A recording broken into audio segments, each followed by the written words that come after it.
Positively video series is just that, mostly about living positively, and it's something I've been wired to do most of my life. But no one can live a life being positive 100% of the time.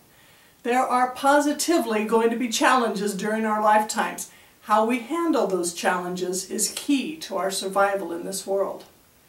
I've talked about all the wonderful things I've been fortunate to do in my life, and they are many.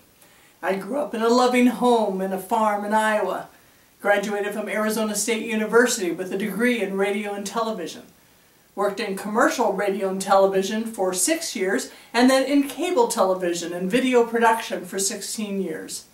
Married a wonderful man and had a beautiful life with him for more than 25 years. Gave birth to and raised a son who was a wonderful young man, contributing much to this world. I've been an artist, a singer, I've owned an art gallery, a newspaper, traveled around the world, published my first fiction novel, and have many dear friends and family who have been with me through thick and thin. But while I have had a charmed life overall, it's not been without challenges. They've included helping my spouse go through a cancer diagnosis, surgery, treatment, recovery, recurrence, and eventually death. Being taken advantage of by people I thought were friends during a vulnerable time in my life. Helping a loved one through addiction and seeing them come through successfully.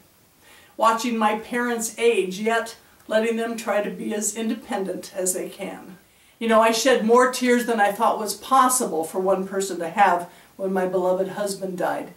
As one of my friends told me, it's because your heart's been broken into a million pieces, and that was very true.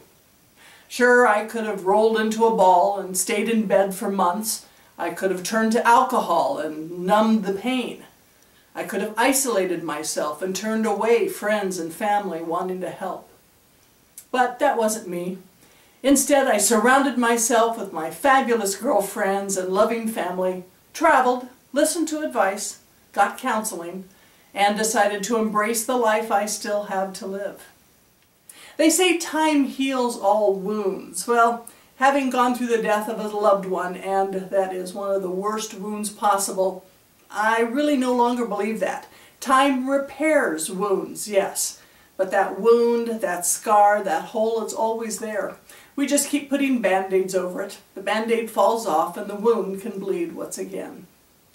It's been a little more than 3 years since my husband died, and I'm just now feeling more like my old self and trusting myself to move forward with my life. So we all deal with tragedy and challenge in our lives.